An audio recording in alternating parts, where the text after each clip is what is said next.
ቤተ መቅደስ አለ የእግዚአብሔር የቃሉ ማደሪያ ስለሆነ። ይሄን ብቻ አይደለም ሌላም የሚናገሩት ነገር አለ። ምን ይላሉ? በአንዱ በኩል ያለውን ጥያቄ ስንመልስ በሌላ በኩል ደግሞ ሌላ ጥያቄ ይዘው ይመጣሉ። ለዚህ ሁሉ መልስ ስንሰጥ ደግሞ እንዲህ ይሉናል፣ እሺ ይሁን ይሉናል።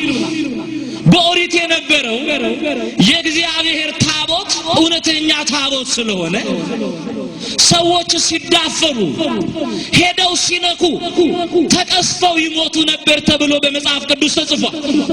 በአዲስ ኪዳን ሌባ ታቦቱን ከመቅደሱ አውጥቶ ሲሸጥ ከአንዱ አገር ተሰርቆ ወደ ሌላ ቦታ ሲሄድ ተያዘ እየተባለ እንሰማለን። በሬዲዮ ሲነገር በጋዜጣ ላይ ተጽፎ እናያለን። ሰዎች ታቦት ሰረቁ ሲባል እንሰማለን። እውነተኛ ከሆነ ኃይል ካለው ለምን አይቀስፍም ይሉናል።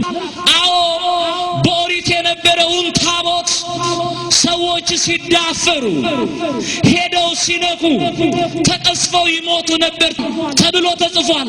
ለምን ተቀስፈው ሞቱ? ያ ዘመን ዓመተ ፍዳ ዓመተ ኩነኔ ስለሆነ። ዘመኑ ምን ስለሆነ? ዓመተ ኩነኔ ዓመተ ፍዳ ስለነበር ሰው ኃጢአት ሰርቶ እድሜ ለንስሐ አይሰጠውም። በኦሪቱ ሰዓት ወዲያውኑ ለምጽ ይወጣበታል። ለምጹ ከታየ በድንጋይ ተወግሮ ይገደላል። ኃጢአት የሚሰሩትን እግዚአብሔር ዓመተ ፍዳ ዓመተ ኩነኔ ስለሆነ ወዲያውኑ ይቀጣቸው ነበር።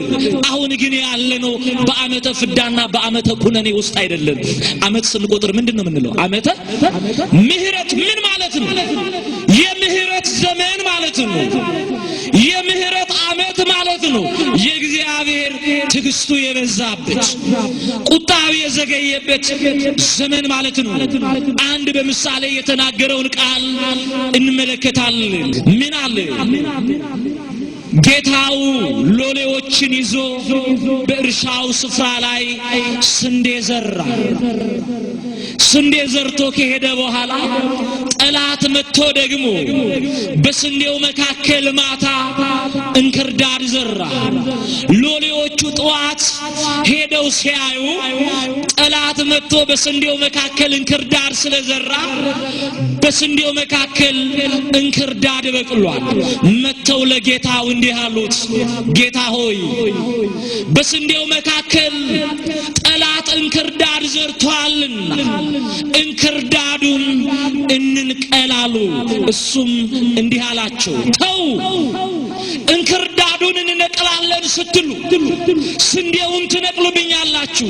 እንክርዳዱም ስንዴውም አብረው ይብቀሉ። በመከር ጊዜ ሁለቱም አብረው እኩል ይታጨዳሉ። ስንዴው ወደ ጎተራ ይገባል፣ እንክርዳዱ ደግሞ ወደ እሳት ይጣላል። በምሳሌ የተነገረ ቃል ነው። ስንዴ የተባሉ ቅዱሳን ናቸው። እንክርዳድ የተባሉ ደግሞ አጣን ናቸው።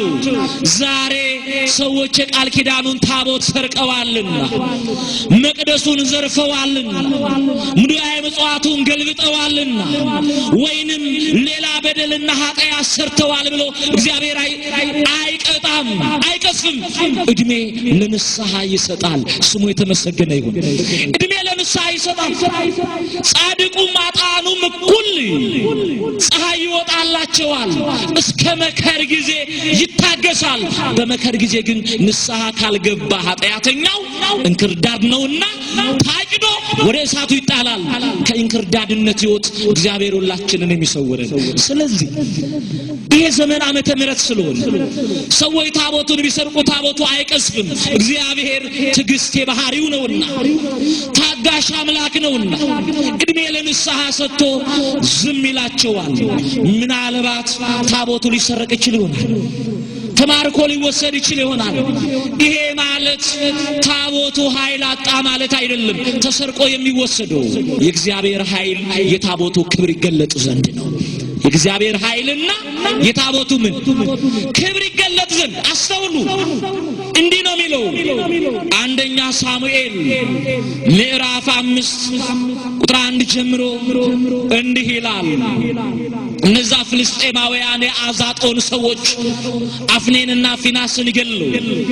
የቃል ኪዳኑን ታቦት ይዘው ወደ ሀገራቸው ወሰዱ። ዳጎን በተባለው በጣዖት ቤት የቃል ኪዳኑን ታቦት ከስር ጣዖቱን ከላይ አስቀመጡ። በሩን ዘግተው ሄዱ። ጠዋት ተመልሰው ሲመጡ ጣዖታቸው በአፍጢሙ ተደፍቶ ተሰባብሮ የቃል ኪዳኑ ታቦት በክብር ተቀምጦ አዩ። እንደገናም ደግሞ በሕዝቡ ሁሉ ላይ እባጭ ወጣባቸው። ወዲያውኑ እንዲህ አሉ የአዛጦን ሰዎች የእስራኤላውያንን አማልክት ወደኛ አምጥተን አምላካችን ተሰባበረ፣ በእኛ ላይ እባጭ ወጣብን፣ መከራ ገጠመን። ስለዚህ የነዚህን ሰዎች አማልክት ካልመለስን እንቀሰፋለን አሉ። ተመልከቱ፣ አምጡ ብሎ የለመናቸው የለም። በምድራቸው ላይ እባጭ ወጥቶባቸው ህመምተኛ ሆኑ። የታቦቱ ክብር ተገለጠ። በአሕዛቡ መካከል እነሱ ንቀው ነበር በጣዖት ቤታቸው ያስቀምጡት። የእግዚአብሔር ክብር ተገለጠ። እንዲህ አሉ እንመልስ፣ ያውም እጅ መንሻ ወርቅ ጭነን ታቦቱን ከወርቅ ጋር እንመልሳለን። ማንም ሳይለምናቸው ታቦታችሁን ውሰዱ ብለው እጅ መንሻ ወርቅ አድርገው ወደ ሀገሩ መለሱ። የታቦቱ ክብር የእግዚአብሔርም ኃይል ተገለጠ። እግዚአብሔር የተመሰገነ ይሁን። ከዚህ የተነሳ ታቦቱ ሊወሰድ ይችላል። ይሄ ብቻ አይደለም፣ እየጠቀለልን እንዲህ ነው የሚለው። አሁንም ሌላ ጥያቄ ያላቸው ከዚያ በፊት አንድ ጥያቄ ልጠይቃችሁ። ታቦቱ ተሰርቆ ሲሸጥ ዝም ያለው ኃይል ስለሌለው ነው ብለው ሰዎች ይናገራሉ። ከታቦቱና ከኢየሱስ ክርስቶስ ማን ይበልጣል? ውድድር ውስጥ ይገባል እንዴ? ከታቦትና ከኢየሱስ ክርስቶስ ማን ይበልጣል? ታቦቱ ዙፋኑ ነው። እሱ ዘላለማዊ አምላክ ነው። ውድድር ውስጥ የሚገባ አይደለም፣ ግን በምሳሌ እንዲገባን ነው። ይሁዳ ኢየሱስ ክርስቶስን ወስዶ በስንት ብር ሸጠው? በ30 ብር ሸጠው። ይሁዳ ክርስቶስን ወስዶ በ30 ብር ሲሸጠው ኢየሱስ ክርስቶስ ዝም ብሎ ተሽጧል።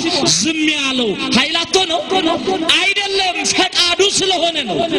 ታቦቱ ሲሸጥ ዝም ያለው፣ ሲሰረቅ ዝም ያለው ኃይል ስለሌለው ነው ካልን ኢየሱስ ክርስቶስንም ይሁዳ የሸጠው ምን ስለሌለው ነው ያለ የማቴዎስ ወንጌል ምዕራፍ 26 ቁጥር 19 ጀምሮ ተመልከቱ። ይሁዳ ወስዶ በ30 ብር ሸጠ። ፈቃዱ ስለሆነ ኢየሱስ ክርስቶስ ተሸጠ።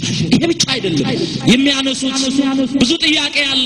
ካለን ሰዓት አንፃር ሁለቱን ጥያቄዎች አይተን ትምህርታችንን እንጠቀልለዋለን። ሌላው ጥያቄያችሁ ከኔ በስተቀር ለሌሎች አማልክት አትስገድ፣ አታምልካቸው ተብሎ ተጽፏል።